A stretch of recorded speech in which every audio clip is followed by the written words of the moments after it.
C'est une initiative ville CCAS, mais avant tout une initiative citoyenne. Ce projet n'est possible que parce qu'on a trouvé des associations partenaires et qui avaient une volonté qui venait de Roubaix. Parce que c'est pas un projet qui est né comme ça parce qu'on avait envie de le faire, ville, CCAS, élu ou autre. C'est un projet qui est remonté. Et c'est pour ça qu'on a pu aussi le mettre en place. Et ça, c'est vraiment très très important de bien le rappeler. C'est une initiative citoyenne. Et en tant qu'élu à la ville, on est au service de Roubaix, au service des citoyens. Et modestement, on essaye en tout cas d'y répondre. Et ce projet commence à s'élancer. En fait, au départ, au mois de janvier, on a commencé à discuter d'un mois des fiertés. Et donc, on se disait, on va faire, alors ce qui est toujours le cas d'ailleurs, il y aura un programme qui va arriver d'ici peu, avec des témoignages, avec des tables rondes, des expositions, si c'est possible aussi, autour de la question LGBT-phobie. C'était vraiment le prisme de départ, de se dire, on va enfin aborder cette question de la communauté LGBT sur Roubaix, question qui n'avait jamais été ouverte auparavant. Et ça a commencé comme ça, en discutant avec les personnes concernées justement par la question LGBT, par des associations alors notamment des associations lilloises. Je pense à J'en suis j'y reste par exemple, qui est lilloise, qui reçoit beaucoup de Roubaisiennes et de Roubaisiens dans son asso lilloise. Parce que bien sûr, des Roubaisiens aujourd'hui qui sont en difficulté et qui ont besoin d'aller voir une association, jusqu'à présent, ils n'avaient pas d'autre choix que d'aller à Lille. De cette association, d'autres personnes sont remontées quelques idées, notamment une toute simple qui est il faut faire la fête. Il faut faire la fête pour commencer. Et c'est une idée qui nous a plu, qui est on fait la fête avant de commencer un combat. Avant de commencer un combat, on commence d'abord par un message qui est positif, on commence par de la joie. Parce que c'est aussi, moi, ce que j'ai pu voir en témoignage des personnes LGBT, la première chose qui apparaît, c'est la bienveillance. C'est la volonté de bienveillance. Et une marche des fiertés, c'était vouloir mettre en avant cet aspect-là. Donc voilà, donc ça, c'est sur l'initiative. Et donc ça s'est fait comme ça. On a monté un copil avec donc, des assos, avec des citoyens, avec des personnalités, pour nous aider dans l'organisation. Au début, c'était un tout petit peu le bazar parce qu'on savait pas trop où est-ce qu'on allait. C'est compliqué quand c'est une première. On avait une condition qui était qu'il y ait du monde. Donc il fallait au moins 200 personnes, ce que je comprends tout à fait. Et donc on a mis en place un QR code que vous pourrez retrouver sur les affiches pour s'inscrire. Je précise bien que sur ce lien d'inscription, il n'y a ni demande d'identité, ni demande de mail. On demande simplement un pseudo et est-ce que vous participez ou non à la marche. Ça nous permet, nous, d'avoir une visibilité sur le nombre de personnes. Et je suis très heureuse aujourd'hui d'annoncer qu'on est, si je ne dis pas de bêtises, pratiquement à 550. On approche les 600, du coup, inscrits. Donc, c'est super. Merci à tous. Merci à tous. Et puis, on verra ensuite ceux qui viennent, ceux qui peuvent venir. On sait bien qu'il y a quelquefois des impératifs. Je sais que l'heure n'est pas forcément évidente. Ça a été un choix aussi qui a été réfléchi. Parce que c'est une première et il va falloir bloquer une partie de l'avenue Jean Lebas pour qu'il y ait cette marche. Et donc pour une question d'acceptabilité aussi sociale, j'allais dire dans la ville, bloquer un samedi après-midi une partie de l'avenue Jean Lebas, c'était peut-être pas forcément approprié. Et on s'est dit le soir à 20h. Bon, déjà à 20h il fait encore clair, donc on sera pratiquement à l'équinoxe, donc il fait clair jusqu'à 22h30, 23h. Et ça permet aussi aux étudiants de venir, parce qu'il y a encore des étudiants. Il y a les soirées étudiantes le jeudi aussi souvent.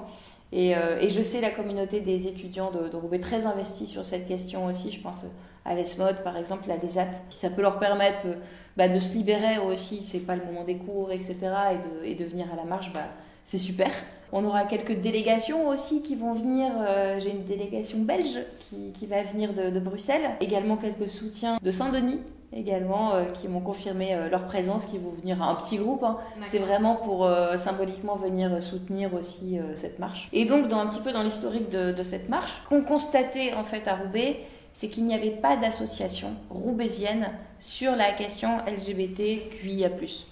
Et ça a été vraiment une très très belle surprise quand Mara Berlot du coup nous a annoncé que la première association roubaisienne se montait, qui s'appelle donc les Césarines, qui est la première association LGBT roubaisienne. Encore une fois, le but de cette démarche de la marche des fiertés, qui est donc portée par la ville, c'est de laisser la place aux associations. C'est vraiment que l'initiative devienne vraiment citoyenne, vraiment associative.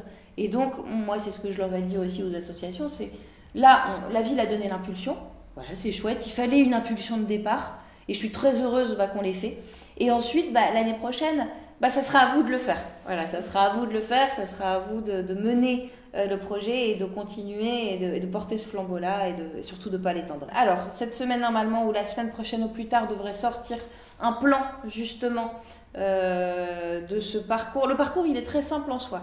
Ça part de la gare Jean-Lebas et on va remonter ou redescendre selon le point de vue jusqu'à la mairie. Donc par l'avenue Jean-Lebas. Donc c'est tout droit. Concrètement, ça va être tout droit, ça c'est facile. Je précise qu'il y aura bien sûr de la sécurité renforcée aussi pendant le parcours parce que c'est normal aussi que c'est la première. Donc il faut aussi qu'il y ait des présences de sécurité pour prévoir la bonne tenue de la marche. Notamment aussi dans les métros. Illévia est prévenu et renforcera aussi le nombre de médiateurs. Illévia sur les sorties du coup Oroté-les-Ports, Gare Jean-Lebas et Roubaix-Grand Place. Okay. Voilà. Donc, ça, et jusqu'à la fermeture du métro. Ça c'est important aussi parce que je parlerai après de la deuxième phase justement à la fin. Et donc sur le parcours, il y aura identifié des safe places. Ça c'est très important. Des safe places tout au long du parcours pour deux raisons. D'abord parce que peut-être que certaines ou certains n'ont pas envie d'arriver à 19h pile. Elles ont peut-être envie aussi d'arriver pas forcément habillées dans le métro. Elles ont peut-être envie d'avoir un lieu pour faire s'habiller tranquillement, se préparer tranquillement pour la marche. Et donc la librairie Combo, qui est située du coup avenue Jean-Lebas, qui se propose de faire Safe Place à partir de 17h. Et il y aura d'autres lieux également, la galerie d'Éric Rigolo qui est un tout petit peu plus loin. Également, il y a des bars qui seront aussi du coup vraiment lieu d'accueil. Je pense au Métropolitain. Il y aura aussi le J-Biz qui est à côté de la mairie. Il y aura ces lieux-là identifiés sur le parcours qui font des lieux un petit peu d'accueil avant la marche, pendant la marche et après la marche. Okay. Sur ensuite la marche en elle-même, c'est une marche alors avec les moyens du bord. Parce qu'on n'a pas beaucoup de sous, mais on essaye de trouver, là on est encore dans l'organisation, mais de trouver une animation justement, peut-être des percussions musicales, quelque chose qui soit vraiment dans un esprit à la fois d'une Pride et un esprit roubaisien. En guise de char, on a une plateforme du coup qui pourra servir de char qu'on va décorer avec nos papiers crépons et nos moyens, et ça va être super chouette. Okay. Et ensuite on marche. D'ailleurs, j'annonce également, il y aura pendant la marche une association qui s'appelle Haut la Voix, que vous devez connaître, et qui s'est proposée très gentiment d'intervenir pendant la marche. Alors, l'association sera identifiée peut-être avec un t-shirt, un badge, quelque chose, et l'association se propose de recueillir la parole de ceux qui participent à cette marche. Pour entendre leurs témoignages, parce que je pense qu'il y a beaucoup de gens qui ont envie de s'exprimer, alors ça peut être des messages d'enthousiasme, mais ça peut être aussi d'autres messages de choses qu'ils ont sur le cœur, et ça permettra ensuite à l'issue de la marche de faire une restitution de cette parole, et l'association donc se propose à la fin de faire un petit livret en fait, et de dire à haute voix les messages qu'elle a reçus. Et je trouve que c'est une très belle initiative parce que ça permet dans les discours de la fin qu'on peut avoir en terminaison d'un événement, d'avoir la vraie parole citoyenne. Et plus que des discours politiques, c'est ça qui est important. Est-ce qu'il y aura d'autres associations identifiables en plus de Haut la Voix, d'autres structures qui sont... Tout à fait. Donc il y aura ensuite, nous avons donc en partenaire, je suis désolée si j'en oublie, SOS Homophobie, nous avons donc les Césarines, nous avons également l'association Flag, nous avons Radio Galaxie également qui est avec nous. Nous avons, excusez-moi si j'en oublie d'autres, Kif Kif, bien sûr, Kif Kif. Kif Kif qui a été là depuis le début, vraiment premier soutien, également J'en suis, j'y reste. Et donc ces associations et d'autres également, et d'ailleurs je fais aussi un appel, si des associations qui sont sensibles à ce sujet-là et qui ont trait à ce sujet-là ou à la lutte contre les discriminations, parce que c'est vraiment une marche aussi ouverte qui s'adresse en effet à la question LGBT, mais qui s'adresse aussi à tout le monde. Donc c'est aussi une lutte contre les discriminations. C'est une marche des fiertés, fierté de qui on est, fierté de nos identités. N'hésitez pas, en mairie sera prévu donc à l'arrivée des stands du coup avec les associations pour que des prises de contact puissent se faire, ce genre de choses. Puis il y a un second temps qui est prévu à la fin de la marche. Qui sera court. Ouais. Qui sera court parce que c'est la première et que... Bon, moi je voulais faire la fête jusqu'au bout de la nuit, mais il y a un moment où il faut voir aussi un petit peu les ambitions. Et en fait, en arrivée en mairie, donc on rentrera dans la mairie. Il y aura donc des moments justement de parole, des moments un petit peu de discours, de remerciements, et puis un temps de convivialité, un temps de fête vraiment simple, vraiment le plus simple. Et puis si on peut organiser on aimerait bien faire un petit spectacle de danse contemporaine. Donc on voit là si c'est possible de faire quelque chose d'assez court, parce que le but est aussi que ça commence à 20h, que ça se termine vers 22h30, et qu'ensuite que chacun puisse repartir aussi en sécurité. Ça c'est aussi très important. Et on sera très attentive aussi à ce que au maximum les personnes repartent aussi groupées, au besoin qu'il n'y ait pas trop de personnes isolées le soir. Et il y aura aussi les bars qui seront ouverts autour de la mairie de Roubaix pour accueillir les participantes, les participants aussi à ce moment-là. Et aussi un point important, les portes de la mairie seront ouvertes dès 20h pour ceux qui, peut-être par difficulté matérielle ou parce qu'ils n'ont pas envie de marcher, veulent aller directement en mairie. Les portes de la mairie seront ouvertes dès 20h. Alors, à l'annonce de la marche des fiertés, il y a eu des réactions un peu dures. Que ça soit, voilà. Comment vous l'avez vu, vous, en tant qu'élu, ces réactions un peu dures, un peu critiques vis-à-vis de cette marche? Moi, je dirais que déjà, quelque chose de nouveau qu'on annonce, c'est toujours compliqué.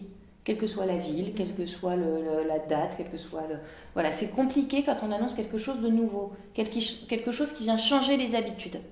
Et l'ignorance, la méconnaissance peut faire peur. Et je pense qu'il y a beaucoup de fantasmes, beaucoup d'idées préconçues sur la communauté LGBT. Et je pense que c'est ça qui a généré en effet ces réactions. Ces réactions en effet qui étaient plus signes de peur qu'autre chose. Il y a eu des messages de haine, il y en a eu. Mais en réalité, c'était surtout des messages de... Moi, j'ai surtout lu peut-être de la peur. Et donc, je tiens à rassurer, en effet, ceux qui s'inquiètent. Aucun droit n'est remis en question, on n'enlève aucun droit à personne. C'est simplement affirmer l'identité de ceux qui habitent à Roubaix, de ceux qui existent. Et voilà, tout simplement.